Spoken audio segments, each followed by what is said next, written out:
estrategia del día es traída para vos por bloomberlinia.com.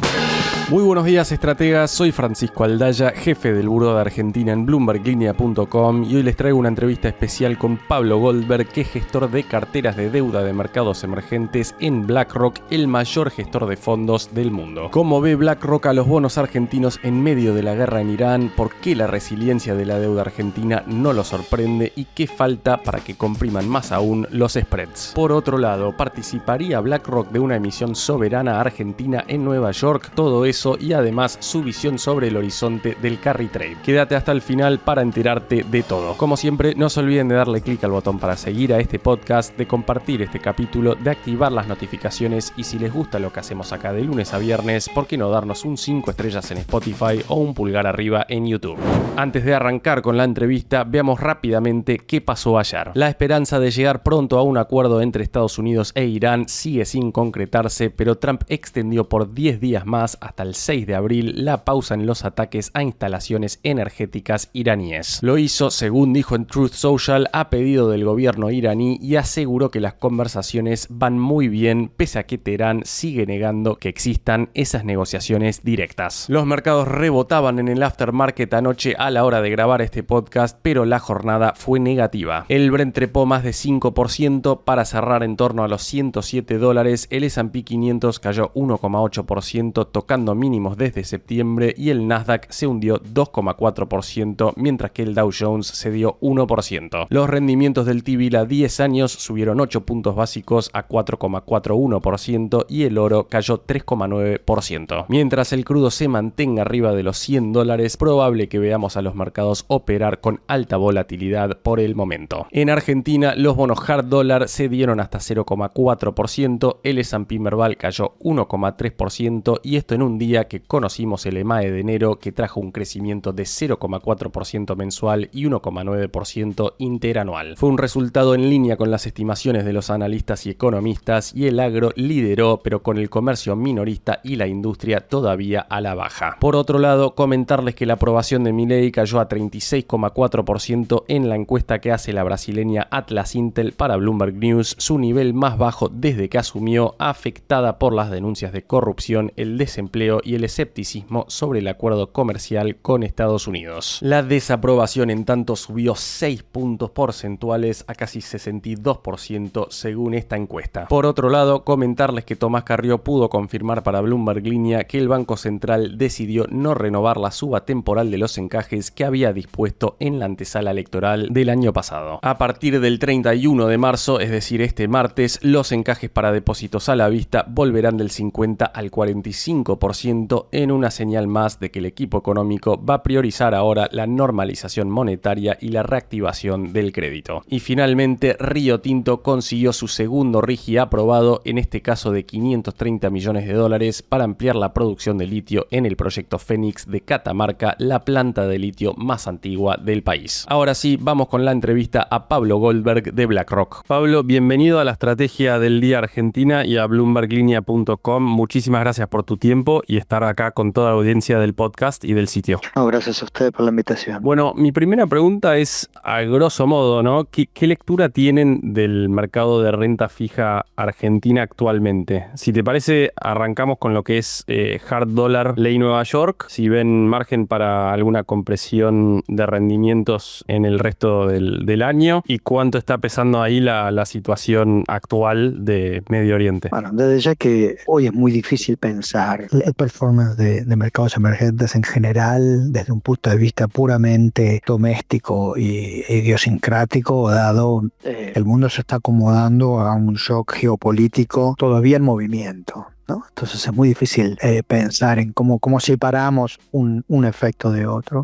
Entonces es un poco, podemos pensar cómo venía la cosa hasta el shock y cómo de pronto Argentina puede estar parado frente al shock. Creo que en ese sentido, pensando pre-shock, el mercado un poco estaba mirando los fundamentales de Argentina con buenos ojos. Una de las cosas que el mercado reclamaba era el comienzo de un programa de acumulación de reservas. Es algo que hemos visto visto en lo que va del año, la normalización de la situación presupuestaria con un presupuesto aprobado por el Congreso. Hemos tenido avances en temas de algunas reformas y se sigue engrosando la lista de proyectos bajo el RIGI. En ese sentido, me parece que la actitud con la deuda argentina continúa siendo positiva. Hay que pensar que hubo muchas emisiones de riesgo argentino en lo que va del año en el mercado dólar. Si bien no han sido del lado soberano, han sido del lado corporativo y del lado de provincias. Es decir, que el mercado ha estado absorbiendo una buena cantidad de nuevo riesgo argentino.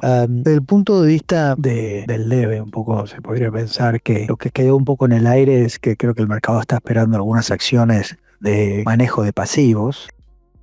En ese sentido, creo que la transacción que hizo Ecuador mostraba de alguna manera un benchmark de lo que era posible hacer, sobre todo pensando en un mes como enero del 2026, que fue un mes récord dentro de las emisiones de deuda del mercado emergente. Y ahí se ve que la tasa a la que Argentina podría acceder al mercado, una tasa que no parecía satisfactoria para el gobierno para hacer una operación de manejo de pasivos y se ha preferido esperar. Bueno, ahora todo está, digamos, en una pausa temporal hasta que vuelva a normalizarse el mercado, pero supongo que será algo que podrá ser tenido en cuenta una vez que se normalicen las condiciones financieras internacionales. Obviamente es mucho más fácil opinar con el diario del lunes y con el retrovisor de los eventos, ¿no? De los acontecimientos, pero ¿qué opinión te merece, más allá de este punto, la decisión del gobierno de esperar por ahora, de no sentirse cómodo con ese yield en ese momento y esperar a una compresión mayor? Creo que es difícil tener una opinión porque no sabemos toda la película, digamos. Puede ser que sea luego una buena apuesta del gobierno y que lo que el gobierno haya estado priorizando haya sido hacer un poco de crowding in para otros emisores que son también muy importantes, tanto para la Argentina desde el punto de vista de financiamiento de inversiones en el sector energético, como varias emisiones o provinciales que ahora pueden volver a tener un poco de espacio financiero para comenzar tareas de obra pública que también son necesarias. Pero de pronto el mercado hubiera visto con buenos ojos, aunque sea algo menor el comienzo de esta tarea, pero bueno, ese partido no terminó. Lo que pasa es que este entretiempo se está resultando un poco largo por razones absolutamente fuera del manejo tanto del mercado como del emisor soberano, ¿no? Y hay pistas o señales relevantes en lo que está pasando con las emisiones de ley local denominadas en dólares, o está demasiado contaminado ese mercado por lo que queda del cepo cambiario? Creo que es un mercado que generalmente, por bien o por mal, uno tiende a no alinearlo totalmente con la deuda en moneda extranjera, ¿no? Por lo menos en los bonos internacionales. Es como no se hace demasiada la comparación de uno sobre otro. Entonces está bueno que el mercado el gobierno tenga capacidad de emitir algo de esto en el mercado local. Es una fuente de financiamiento alternativo, mientras un poco el mercado internacional empieza a normalizarse. Así que, digamos, está bueno el hecho de que el gobierno tenga alternativas.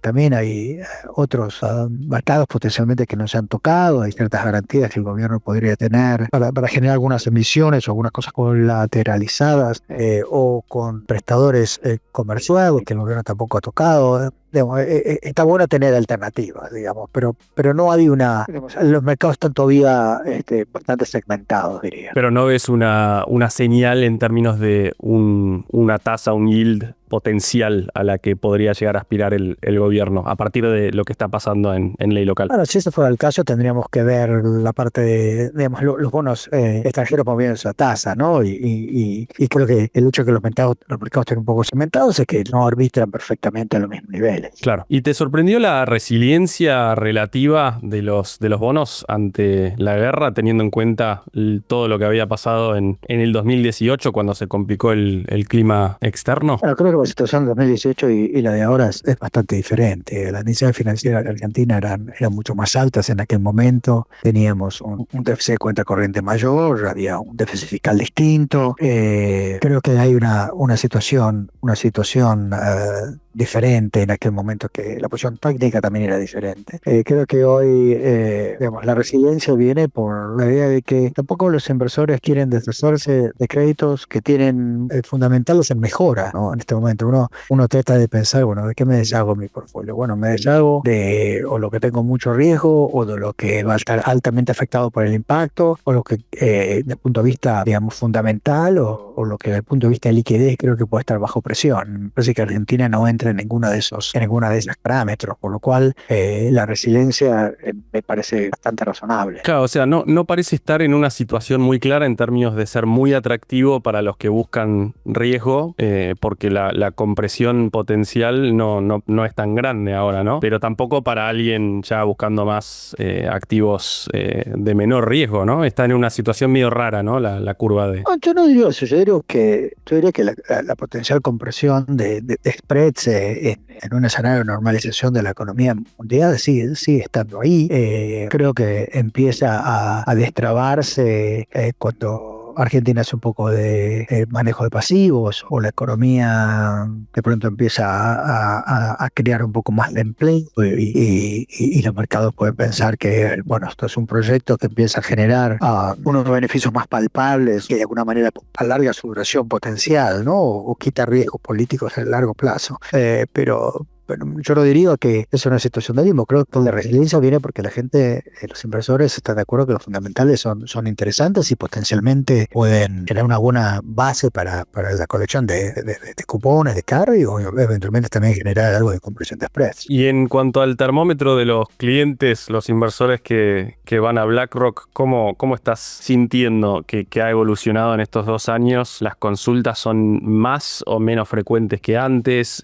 ¿Cómo lo dimensionarías en relación a lo que sucede con los activos de Brasil y de México, o de Colombia incluso? A ver, primero, generalmente la gente que viene a BlackRock deposita su dinero porque nos está delegando a nosotros el asset allocation dentro de mercados emergentes. Entonces no hay un mandato para invertir en un país o en otro país, hay un mandato para invertir en el asset class. Y en ese sentido ha habido incrementalmente más apetito acerca de los mercados emergentes. Ahora un poco puesto de vuelta en pausa con el tema del conflicto en Medio Oriente, pero la demanda por activos de mercados emergentes ha ido creciendo. Particularmente si hay un cambio de tono con respecto a la Argentina, que está enfrentando un shock exportador positivo en el punto de vista de energía, minería, que relaja uno de los problemas estructurales que siempre tenía la Argentina, que era una restricción externa de dólares. Eso está empezando a aliviarse, y por otro lado también una posibilidad de mover hacia adelante reformas pro mercado, que creo que también son bien vistas por la comunidad de inversores internacionales. Y si miramos la curva de globales, ¿dónde están viendo ustedes el mayor atractivo, las mejores oportunidades hoy por hoy? Ya tratamos de no opinar de puntos en la curva en específico, pero yo diría que para nosotros Argentina continúa siendo, en términos generales, un lugar donde nos gusta estar expuestos. Creemos que hay muchos factores a favor, y creemos que todavía tiene potencial para que los spreads sigan contrayendo. Tenemos que pasar este momento, digamos, del conflicto, que genera una retracción de la voluntad de tener riesgo en general en todos los mercados. También pensar si Argentina, con un perfil exportador de energía, no puede al final ser favorecido un poco por todo este conflicto en una zona. Argentina se encuentra geográficamente en una zona de paz, tiene grandes reservas de energía, puede en un punto ser beneficiado en un mundo que puede estar con intenciones de diversificar, ¿no?, sus fuentes de energía. Si pienso en los principales puntos de dolor, ¿no?, en los que pensaría un inversor, obviamente se me viene a la cabeza la no acumulación de reservas por ahora, pese a la fuerte compra que se está dando emitiendo por parte del Banco Central de dólares todos los días. Ayer fue 150 millones de dólares, pero un par de temas también que vos fuiste mencionando que tienen que ver con la microeconomía, que son el empleo, los salarios. Justo hoy tuvimos una encuesta de Atlas Intel de la popularidad de Milei en su piso desde que llegó a la presidencia. ¿Cuánto incide todo esto que te estoy mencionando en la ecuación argentina hoy por hoy? Bueno, digamos, en países que están en procesos de estabilización y siempre uno quiere ver que las reformas que se están poniendo en pie tienen duración en el tiempo, ¿no? Uno cuando invierte en los países no invierte por un año o 2 años, uno compra bonos de largo plazo, por lo cual tiene que ver con, digamos, que un proyecto macroeconómico tiene duración y en ese sentido a veces están atados con una filosofía de gobierno, no necesariamente con un candidato o con un partido. Bueno, en ese sentido, digamos, entender cuánto la gente apoya un modelo económico es importante, siempre es importante. Hay que pensar también que Argentina ha pasado por un ajuste extremadamente fuerte, histórico. En realidad, creo que la popularidad de las políticas sorprenden por lo positivo, dado, digamos, los impactos que ha tenido de ajuste al principio de su aplicación, ¿no? Necesarios, pero fuertes. Entonces, en ese sentido, hay que esperar que esta, digamos, inversión, de alguna manera que ha hecho la población en empezar a ordenar la economía, empiece a dar sus frutos en términos de crecimiento, en términos de ingreso. En algunos sectores ya sube, pero bueno, todavía falta un mayor dinamismo en aquellos sectores que son más generadores de empleo. Si hubiera una colocación de deuda en Nueva York, Argentina, de acá al final del primer mandato de Milei, en caso de ser reelecto o no, pero ¿BlackRock participaría de esa licitación? No, que no puedo dar, pero yo digo que hablando del mercado en general, claro que habría apetito al precio correcto con la operación de Argentina. La ha habido para muchos otros países y Argentina en ese caso no sería una excepción. Clarísimo, Pablo. Y te hago la última pregunta que tiene que ver con los títulos denominados en pesos. ¿Cómo estás viendo el tema del carry trade, ¿no? Con un dólar que no ha parado de caer, recién ahora entrando en la cosecha gruesa y las tasas ahora en un espacio negativo en términos reales? Bueno, sigue siendo un programa de estabilización que tiene varios puntos de anclaje. Uno de ellos es una posición fiscal históricamente fuerte comparado con el pasado. Otro es este empuje de las exportaciones, el cambio de la balanza de energía, por ejemplo. Pero también tiene que ver, bueno, con tasas reales, con tasas en dólares, con tasas en pesos reflejadas en dólares positivas. El carry trade es otra parte de la estabilización. O sea, que es algo que todavía sigue siendo interesante para el mercado. Pablo, ahora sí, perdón, la última pregunta que tiene que ver más con el contexto global. Preguntarte por tu escenario base para lo que pueda pasar con no solamente el tema del precio del petróleo, sino también las decisiones de la Fed y si nos tenemos que acostumbrar a ver T-bills a 10 años por arriba de 4% por bastante tiempo más. Es muy difícil saber. Yo creo que el mercado está tratando de entender el impacto de largo plazo con el precio del petróleo y de cuánto de alguna manera lo que está pasando en el mercado de energía tiene al final impacto sobre la actividad económica mundial. Hay razones por las cuales pensar que este impacto puede ser más moderado que en otras veces. La dependencia energética en general de la economía ha caído. Hay otras fuentes de energía más allá del petróleo del lado del Golfo. Pero se ve que por ahora tenemos un choque inflacionario. El mercado también se ha movido muy técnicamente. Parte de lo que vemos, me parece, en las tasas a largo plazo tiene que ver con el hecho de que hay muchos países están siendo afectados por la guerra, que necesitan vender algo de posiciones. Turquía, por ejemplo, salió a decir públicamente hoy que está vendiendo posiciones en oro. O sea que hay ciertos activos como el oro, como me parece el bono del tesoro, que están sujetos a una venta técnica de países que necesitan tener algo de cash o para intervenir en sus monedas o para generar alivio de los impactos de la guerra, para reinversión, para defensa, etcétera. Yo creo que hay algo también ahí que está un poco alejando la macro de los precios, que tiene que ver con estos factores más técnicos. Pablo, muchísimas gracias por tu tiempo. Si hay algo más que quieras sumar de tu lado, más que bienvenido. No, también, todo muy bien, gracias. Gracias a vos por tu tiempo y por estar acá en la Estrategia del Día. Gracias a ustedes. Esto Esto fue un nuevo capítulo de la Estrategia del Día Argentina. Yo soy Francisco Aldaya, jefe del Buró de Argentina de Bloomberg Línea, y me podés seguir en X en @franaldaya. No se olviden de darle clic al botón para seguir a este podcast y a la campanita para que se enteren al instante cada vez que sale un capítulo de lunes a viernes. Espero que tengas una gran jornada productiva.